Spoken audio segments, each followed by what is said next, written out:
Hey guys, this is Mitch at Swap Time. We're at the Wiring Specialties booth and we're going to show the Gen 5 wiring harness. We're going to do an overview because this is an excellent time to do it. We have a nice display set up.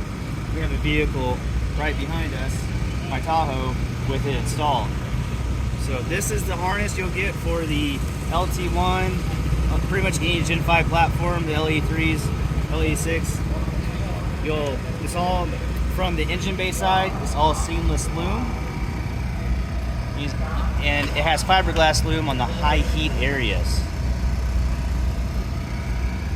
This has all been designed for our swaps. It's a little bit universal. Your MAP sensor, your throttle body, and your mass airflow sensor break out separate from the main harness. That way you can loop it on either side of the intake.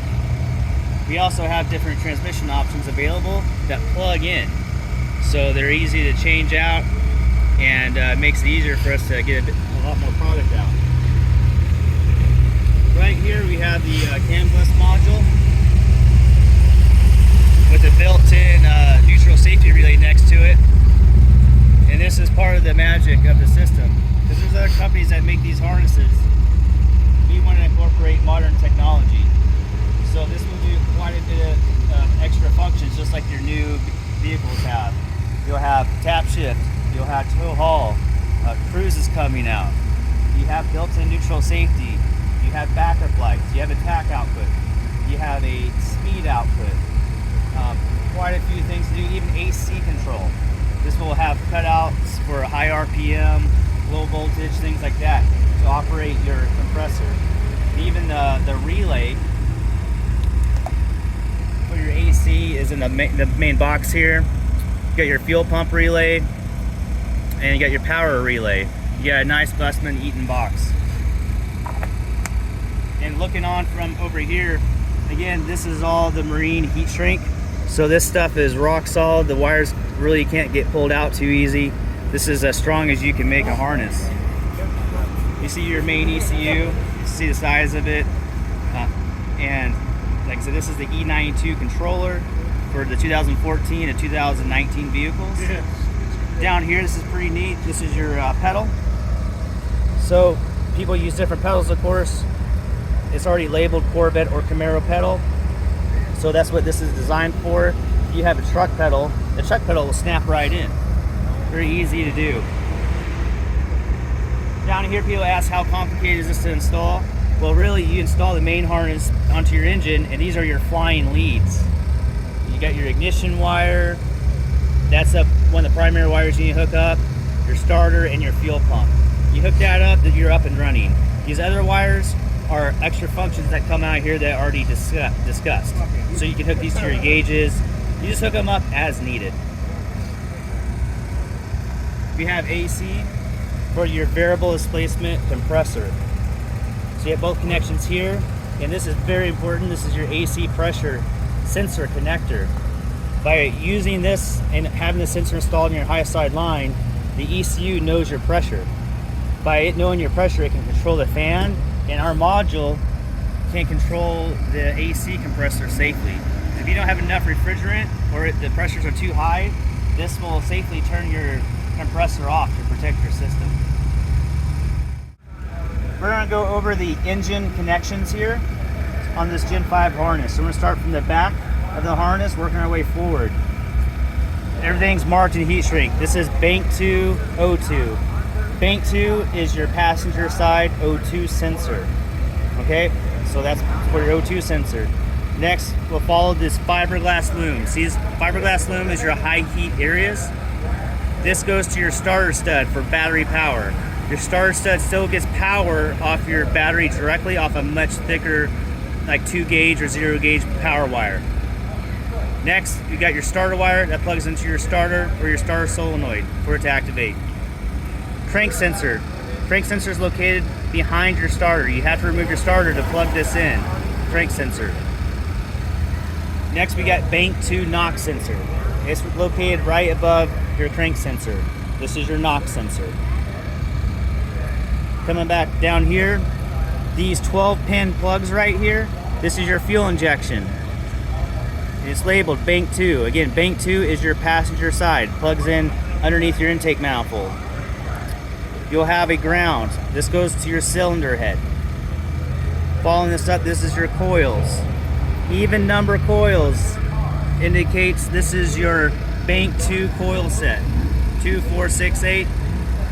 Your coil 2 is at the front of your engine. You just work your way back. You got your other injection connection here. Bank 1. Again, it goes underneath your intake manifold. Now you have your bank 1 O2 sensor and NOx sensor. These run from the back of the intake down your bell housing to your sensors. So you got your driver NOx and driver O2. You got another ground that goes on your driver cylinder head. You have redundant grounds. It's vital to have good grounding. You see your main trunk here, your coils. Again, they're all labeled. Coil 1 will be at the front of your cylinder head and you work your way back. Looking around here, around this bend, you got your temp sensor and oil pressure. These are located by your throttle body underneath them. Going back around this is an 8-pin connector. This is your cam connection. This does cam, VVT, and oil pump control. It's at the bottom of your engine under your balancer, driver side. Here we have your alternator, 2-pin alternator. We also have fan control. This does not power a fan, this is a signal for PWM fans.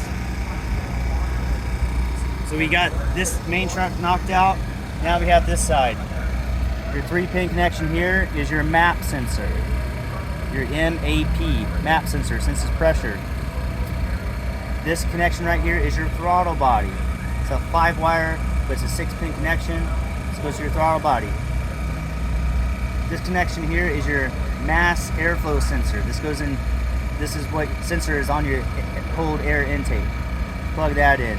And these are all flying leads, meaning, I'm gonna say flying leads, these are broke out in the back, so it doesn't matter what intake manifold you run.